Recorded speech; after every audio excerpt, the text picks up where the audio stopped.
في مفاجأة مثيرة جدا في بطولة كأس العالم امبارح، طبعا كنا بنتابعها هنا، اللي هي فوز منتخب اسبانيا على منتخب فرنسا. الحقيقة انا لما رجعت البيت اتفرجت على ملخص الماتش. ايه اللي عملته اسبانيا ده؟ ايه الحلاوة دي؟ وايه الكرة دي؟ هدفين ولعب ايه؟ وحلاوة ايه يا جماعة؟ ودول كانوا بيرقصوا، ده ما كانتش كورة. رغم ان انا واحد من الناس اللي كنت مرشح فرنسا، لكن فرنسا الحقيقة ما حضرتش امبارح، خرجت ولم تعد. تخيل، عشان توصل اسبانيا وهي مستنيه دلوقتي مين هيفوز في الارجنتين وانجلترا مع بعض كده ان شاء الله. انجلترا ان شاء الله نشوف نهائي ما بين اسبانيا وانجلترا، حاجه جديده بقى. اهو اسبانيا الى النهائي اهو، ده حضرات فوز اسبانيا على فرنسا وبلوغها نهائي كاس العالم تسبب في موجة غضب كبيرة امبارح بين الجماهير الفرنسية. نزلت الشوارع وعملت شغب وتكسير ومواجهات مع الشرطة الفرنسية. نتفرج على الفيديو ده. على الجانب الآخر بقى، احتفل ملك أسبانيا بفوز منتخب بلاده مع أسرته في احتفال مهيب في قصر منيف في العالمين، حاجة جامدة جدا. هنتفرج بقى على الملك وهو بيحتفل، حاجة مهرجان، والملك بقى ولابس الجرافطة والبدلة وحاجة جامدة جدا. اتفرج.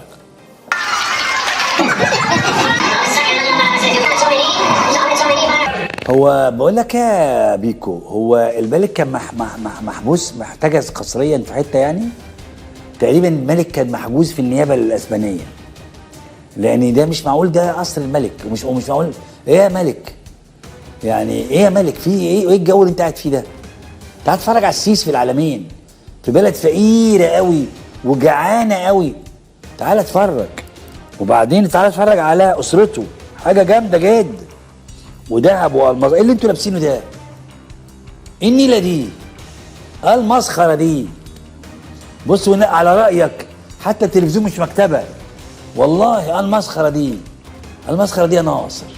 ده حتى البتاعه دي اصل انا كنت بقول لحد على المسخره دي يا ناصر، دي كانت كلمه شهيره في هولندا في بطوله اوروبا. حتى التلفزيون مش محطوط على مكتبه. ارجع كده، افتح الكادر كده، ارجع هتلاقي لقوا حاجه كده. بص التلفزيون محطوط على حاجه كده، اتفرج مش على مكتبه. ايه يا ملك في ايه؟ ايه يا ملك الجو ده؟ ده انت ولا فريد شوقي يا اخي. يعني لا هو قاعد في قصر من القصور الرئاسيه، ولا بيصيف في قصر تاني في العالمين، ولا فارش سجاده مش عارف ايه، ولا في رخام على الحيط من النوع اللي بيلعلط. الراجل قاعد في بيته اللي بيحتفل فيه مع اسرته، ما بيتعداش البيت بتاعه، بيقول له 80 ل 100 متر. مدرب اسبانيا طالع يقول بعد الفوز انه بيمتلك او يعني عنده مجموعه استثنائيه من اللاعبين، وانهم هيقاتلوا من اجل الوصول للحظه الاخيره. نسمع بقى المدرب. Pues ahora es difícil describir lo que uno siente, pero sí entiendo que es algo parecido a la felicidad y al orgullo que reitero una y otra vez de dirigir a un grupo de jugadores tan excepcionales como este. Y todavía queremos seguir haciendo mejor las cosas y nos queda un paso más. Vamos a intentar conseguirlo. بص تعال عندنا نوريك الحاجات الجامده بقى والاصول. امال ايه؟ والجعر بص يفضل جعر، وحياه ربنا لو اتصرف عليك مال قارون هتفضل جعر. بص تعال عندنا يا ملك اسبانيا. اسبانيا يا جماعه، اسبانيا وما ادراك ما. على كل حال، بعد فوز اسبانيا خرج الاف من الاسبان للشوارع يحتفلوا بالفوز والصعود لنهائي كاس العالم.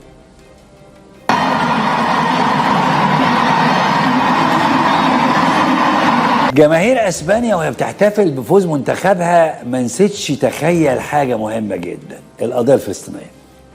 الشعب الاسباني بيدافع عن القضيه دي من فتره، وتم رفع علم فلسطين اثناء الاحتفال وهتفوا بالحريه لفلسطين.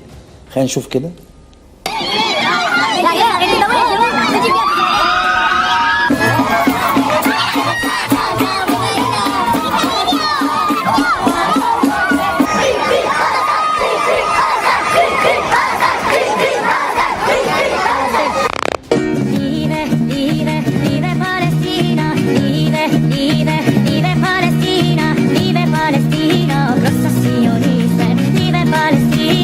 كمان في فنان اسباني اسمه خافير بارديم رفع العلم الفلسطيني ووجه، هو قصدي بيحضر الماتش، وجه رساله لفلسطين قال لهم فيها ان المقاومه هي الوجود، المقاومه هي الحياه.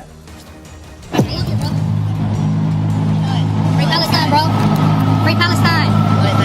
Free Palestine, bro. Free Palestine. What do you want to send a message to the people of Palestine? What do you want to say? Resistance is resistance. Thank you, brother. God bless you. طيب بمناسبة الجماهير دي، أحمد موسى طلع يقول إن الملاعب والرياضة بدون جمهور لا تساوي شيء، وإن وجود الجماهير في المدرجات هو الأساس، والنبي كده تسمع أحمد موسى الله يخليك.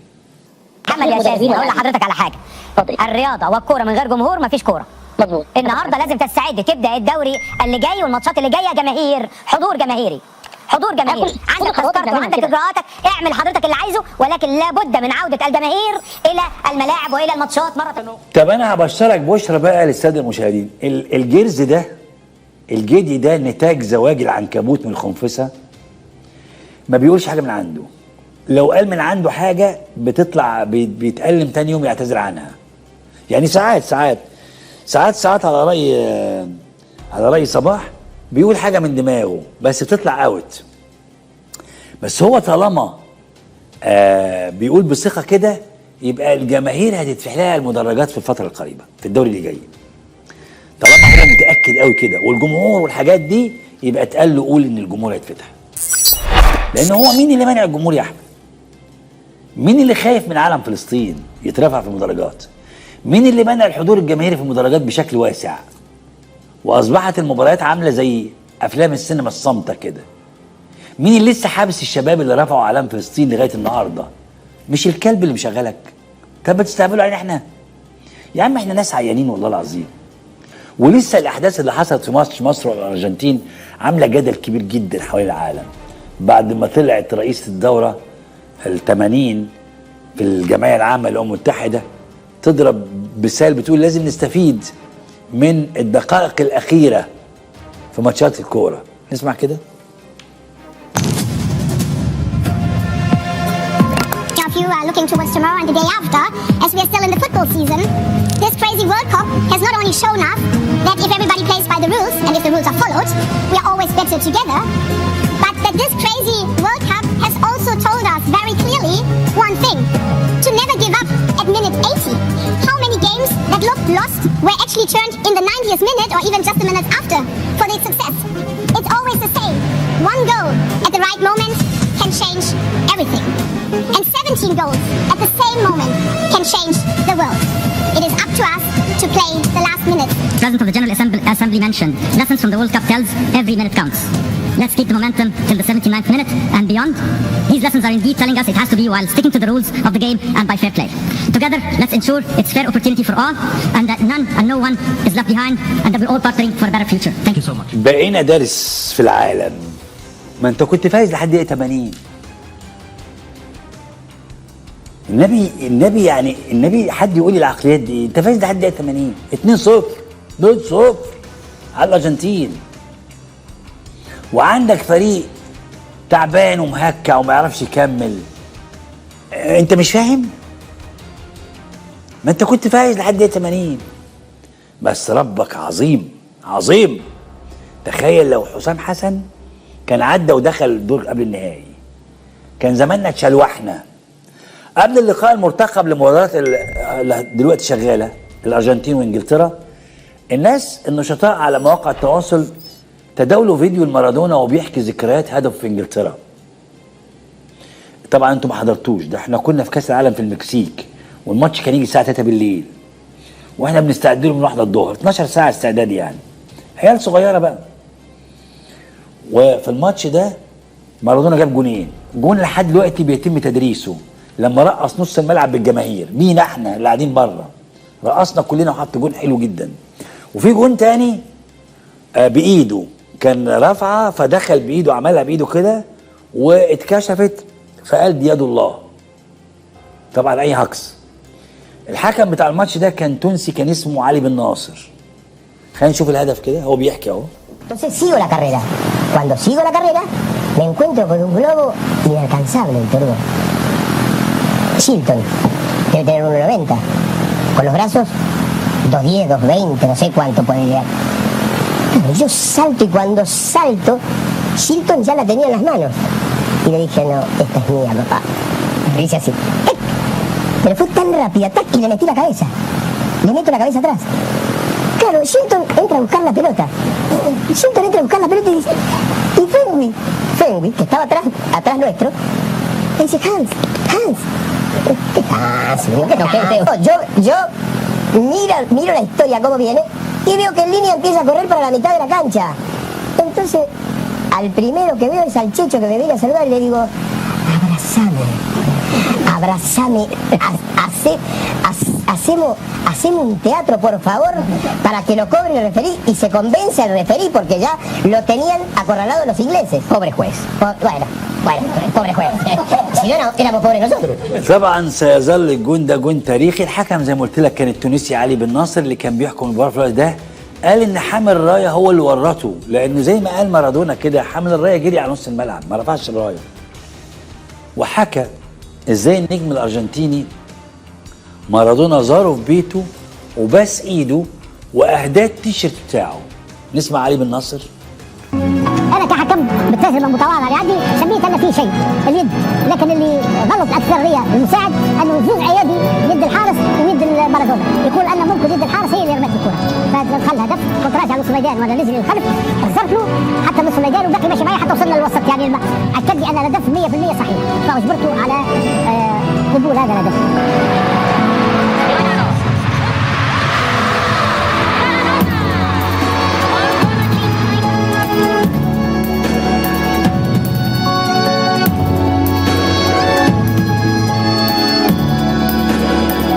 كان يرفع لي في ايدي ويقبل فيها ويقول ماي فريند علي، حتى المريول كاتب لي علي ماي ايترنو اميغو، معناها صديقي الى الابد.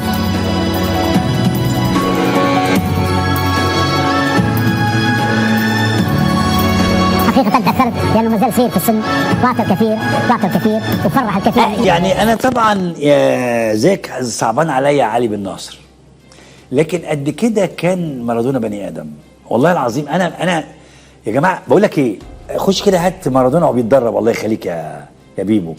مارادونا ده معجزة ما بتتكررش بجد، يعني معجزة لا تتكرر. ميسي لاعب عظيم وخرافي، بس مارادونا حاجة تانية خالص.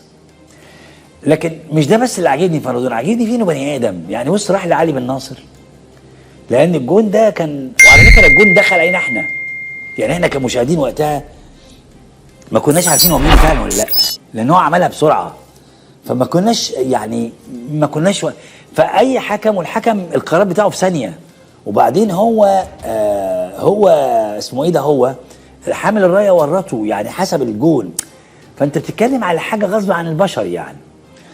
لكن بص خده راح له تونس واداله التيشيرت بتاعه هديه وتصور معاه وبس ايده. ده بقى ان انا من عشاق مارادونا. انا زي اي حد في الدنيا بيعرف يعني ايه كوره، يعرف يعني ايه مارادونا. مع احترامي لميسي، ميسي لاعب خرافي، لكن انت تتحدث عن لاعب، لا لاعب ملوش حل. يعني يكفي في نفس الماتش جاب جون بقول لك رقص فيه 6 لعيبه من انجلترا، 6 لعيبه. بقول لك ايه يا بيبو، هات الجون بتاع انجلترا ده الله يخليك سريعا. 6 قبله هو جاب جونين في الماتش ده، جون بايده ده الثاني. الجون الاولاني بص عمل ايه مع الراجل، راح له البيت وباسه زي اعتذار يعني. لا انت قدام بني ادم فعلا يعني، قدام ده كان مارادونا ده. بص الجون ده هاته بقى من اول الله يخليك، هو ده في نفس الماتش. بص 1 2 يلا التالت وراك يا معلم، التالت وراك، هات الرابع ده معاك وانت جاي، خد الخامس في سكتك الله يخليك، خد السادس والسابع. نص فريق انجلترا، خد نص فريق انجلترا وهو معدي. ايه ده يا معلم ده؟ ايه ده؟ ايه اللي بيعمله الراجل ده؟ كان بيتضرب ضرب بيوصل لمحاضر يعني، عارف ضرب. بص اتفرج بص مفيش كده يعني. التحكيم في 26 بيواجه اعتراض وجدل كبير من منتخب انجلترا في مباراة الليلة، بعد ما تم تعيين حكم امريكي له صلة كبيرة جدا بميسي وحكم له مباريات في الدوري الامريكي. نشوف الفيديو ده كده.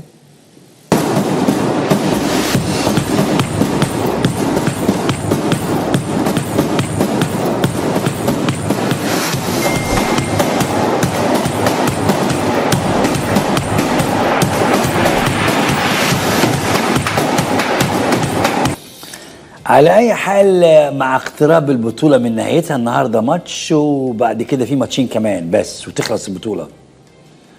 الفيفا مصمم على اثاره الجدل بالقرارات الغريبه اللي بياخدها، اخرها قراره بان تكون فتره الاستراحه بين الشوطين في مباراه النهائي تبقى كام بقى؟ 30 دقيقه بدل من 15 دقيقه، عشان يدي وقت لعمل فقرات ترفيهيه لنجوم الغناء العالميين. الخبر اهو، عايز يعمل 30 دقيقه استراحه، ده اللعيبه 2. وبعدين هو عايز ايه بقى؟ التلفزيونات تنزل بقى اعلانات. ما هو 30 دقيقه، انا عايز اقول لك ان دقيقه الاعلانات في اي تلفزيون في اي شبكه قبل الماتش حاجه، وبين الشوطين حاجه، وبعد الماتش يعني اسعار. يعني الاعلان قبل الماتش بسعر، وقبل الماتش ب 10 دقايق غير قبل الماتش بدقيقتين. والاعلان داخل الماتش حتى لو استرابه كده او لو فيديو بين الشوطين ليه سعر تاني خالص، وبعد الماتش حاجه تاني. تقريبا بقى هو بص لكده انه 30 دقيقه نعملهم ايه؟ نملاهم اعلانات. نملى اعلانات. مين هيكون الطرف الثاني في نهائي كاس العالم؟ هل ميسي ورفاقه؟ اسال الله العظيم رب العرش العظيم ما يكونش كده، ولا الانجليز يعملوها وينهوا حلم الارجنتين في التتويج بالبطوله للسنه الثانيه على التوالي. انا كمحمد ناصر وعلى مسؤوليتي الشخصيه، تقول لي الارجنتين بتلعب حلو، تقول لي ميسي اسطوري، على عيني، انا مش عايزها. كفايه عليها قطر تروح بقى، والانجليز يعملوها دلوقتي، ولسه احنا في استراحه الترطيب.